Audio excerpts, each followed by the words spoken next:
Hello, this is John from caveofprogramming.com, and this is a tutorial on interrupting threads in Java. So if you've done any multi-threading work in Java, you will have come across interrupted exception over and over again.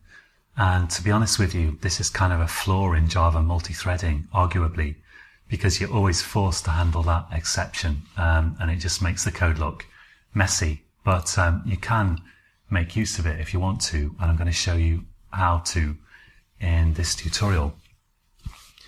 So I've got my main program in Eclipse set up here, and I'm going to put just a sys out saying starting there, and before the program finishes I'll have a sys out saying finished, and in the middle here let's have some code that just runs some stuff in its own thread. So I'll say thread equals new thread, and I'll say thread.start, and I'll have thread.join because I want my program to wait for this thread to terminate. And here I've got to handle one of those interrupted exceptions that I was just talking about, so I'll put in a throw here to throw it out my main program. And in here I'll put some kind of labor-intensive code to simulate doing some kind of work that uses up a lot of CPU. So let's add the run method here, and I'll have a random number generator like that, and I'm going to have a loop, a big loop here. I'll start it at 0, and I'll keep it going for a million iterations. So I'll use scientific notation here and say I less than 1e6. So that's 1 million. It's 1 times 10 to the power of 6, or in other words, a 1 followed by 6 zeros. And in this loop, just to use up some processor, I'll say math.sign, and I'll make sign work on the next double random value got from a random number generator. So this is just some labor-intensive code. And let's run that and check it works. So it starts and finishes very quickly. And if I increase this to 7, so obviously how long this takes will depend on how powerful your computer is. And there's a noticeable pause now. And if I go up to 100 million iterations of this, now there's a few seconds in between the start and the finish. So after I've started the thread, I'll sleep for just half a second to give it time to really get underway. And then I'll say, actually, maybe rather than call this thread, to make it a bit less confusing, I'll call it T, which may be slightly simpler. So normally you don't give like a variable just one letter name, but here I think it's pretty clear what T is. So, and I'll say T dot interrupt. So what T dot interrupt does is it attempts to interrupt the thread. So what would you think will happen if I now run this code? Because we're starting the thread, which takes a few seconds to run, but after half a second, I'm calling T dot interrupt. Let's see what happens. It does, in fact, exactly the same thing as before. Because t.interrupt does not kill the thread, and there is actually a thread.stop method, but as you can see from this line through it here, it's actually deprecated, and we shouldn't use that. It's deprecated because of reasons having to do with if you just kill a thread, it's not very pretty, and you could have problems with your state not being left in a good state or something like that. So really, if you want to stop a thread, probably the best method to do it is the method that I showed you in the second tutorial. Just use a volatile Boolean flag or something like that. But you can nevertheless, this of course does have a function, and we'll see what it is. Supposing I have either a wait in here, or it could be a sleep, or basically probably anything that throws an interrupted exception. Thread.sleep throws an interrupted exception. So let's have a sleep for 1 millisecond in this loop and just handle the interrupted exception. And if the interrupted exception is caught, I'm going to say we've been interrupted, and I will then just break out of the for loop to terminate it. So if I run this, you can see that thread.sleep does get interrupted, and it throws this exception, and then I'm deciding what to do about it, basically. And how does thread.sleep know that the thread has been interrupted? Well, what interrupt does is it just sets a flag in your thread, and you could check that flag yourself if you want to. And the way to do it is, so I'm going to say if this flag is set, I want to do sysout, and I'll say interrupted, and then I'll just break as before.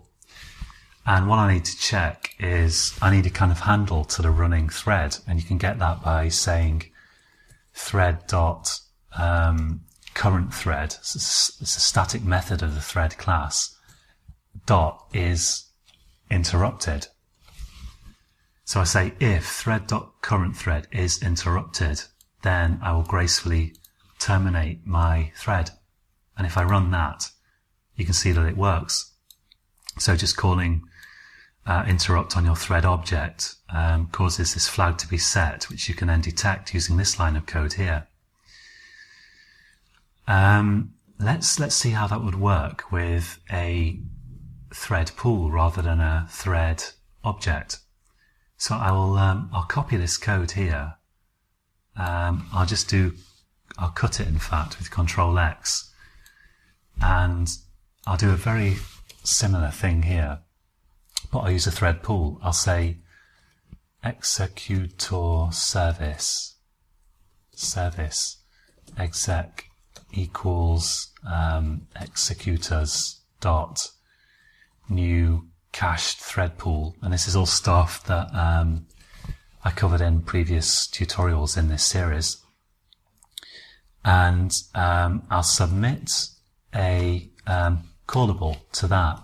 So I'll say new callable, and let's parameterize it just on void. I don't need the return type. And I'll implement the missing method here, which is this call method, and I'll get a future from this as well, so I can control the thread. I'll say future, and if you use void for the type for callable, you should use question mark in the future here. And I'll call that just foo equals, and add the input there with Control Shift O. And now in here, I'm just going to paste the code that I used before, like this. So we've got this code that does some labor intensive stuff, but it does check to see if the thread's been interrupted.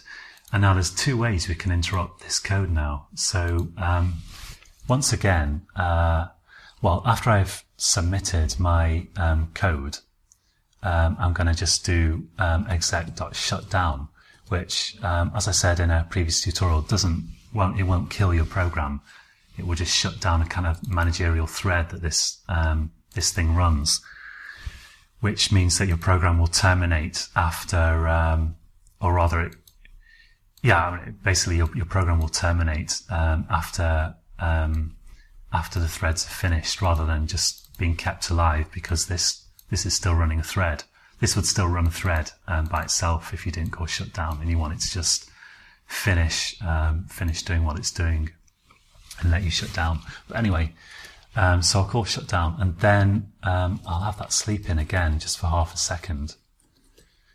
And so if I run this now, it's just going to basically, and also I want to wait here. So I need the equivalent of thread.join, and I want to say exec.await termination, and let's just wait for like a day. Not that it's going to take a day, but so now this is the same program that I had before, basically. Starting, and it does all this code, and then after a while it finishes. I've also got that thread sleep in there, so it's going to be half a second slower. Quite a lot slower. I don't really know why, to be honest, but anyway, So now, after half a second, what I can do is I could use the future object to cancel the running thread, and that will have the same effect as calling thread.interrupt. It will set this interrupted flag. So cancel takes a Boolean argument, and if you say false, then it will cancel the thread if it hasn't already run. But if it is already running, it won't. So you see, this doesn't change anything. But if I set that to true, it will set the interrupted flag after your thread started running. So if I run this now with true, you can see that we're catching this interrupted status here. And the other way to do it, I'll comment that out, is of course you can call exec.shut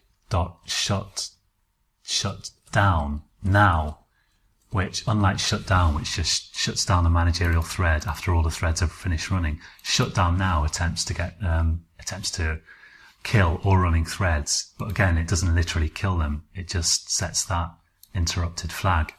So if I run this, again, same effect.